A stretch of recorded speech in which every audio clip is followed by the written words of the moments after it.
So ఫైనల్గా IndiGo ఫ్లైట్ని అలా visit చేస్తున్నాము. సో మనకి మధ్యలో 2 డోర్స్ ఉన్నాయి అండ్ ఎండింగ్లో 2 డోర్స్, స్టార్టింగ్లో ఒక డోర్ కనిపిస్తుంది. ఇందులో ఎమర్జెన్సీ ఎగ్జిట్స్ కూడా ఉన్నాయి. అదేది అనేది మేము కరెక్ట్గా నాలెడ్జ్ తెలుసుకోలేకపోతున్నాం నిజానికి. బట్ వాళ్ళు ఇప్పటివరకు ఎక్స్ప్లెయిన్ చేశారు కొత్త ఫీచర్స్ వచ్చాయని చెప్పేసి. ఆ ఫీచర్స్ గురించి మీ ఎక్స్పీరియన్స్ ఏంటి? రీసెంట్గా అయితే ఇండిగో కొన్ని డార్క్ ఫేజ్ నుంచి బయటకు వచ్చిందని చెప్పాలి. చాలామంది పీపుల్ ఎదురు చూడటం కానీ ఇవన్నీ కూడా.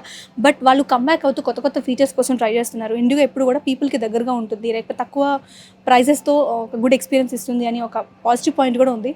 మేబీ దాన్ని వాళ్ళు ఇంకా పాజిటివ్ చేసుకోవాలని చూస్తున్నారు అంటే ఎస్ అనే చెప్పాలి. ఇప్పటికీ కూడా ప్రతి ఏరియాలో ప్రతి సెగ్మెంట్లో ఎయిర్లైన్స్కి సంబంధించి జాబ్ రిక్రూట్మెంట్స్ అయితే చాలా ఉన్నాయని రీసెంట్ ఇష్యూ చెప్తుంది. కాబట్టి ఎవరైతే కొత్తగా ఈ ఎయిర్లైన్స్ మీద ఇంట్రెస్ట్ ఉందో వాళ్ళు ఇక్కడ జాబ్ కోసం ట్రై చేయండి. ఓన్లీ ఒకే సెగ్మెంట్లో వెళ్ళాలనుకునే వాళ్ళు కూడా ఒక్కసారి జస్ట్ థింక్ చేసి మీరు 10th క్లాస్ నుంచో ఇంటర్ నుంచే మీరు ఎప్పుడైతే మీ బేస్ని స్టార్ట్ చేసుకుని ఎయిర్లైన్స్లో రావాలనుకుంటారో మీ థాట్ని కొంచెం కాన్సన్ట్రేట్ చేసి కొంచెం ఏదైనా ఇన్ఫర్మేషన్ తెలుసుకోండి. అండ్ ఎప్పుడైతే మీరు నాలెడ్జ్ తెలుసుకుంటారో మీకు నచ్చిందో మీరు ఆ జాబ్ని ఇంట్రెస్ట్గా ఎంజాయ్ చేస్తూ కంటిన్యూ చేయొచ్చు.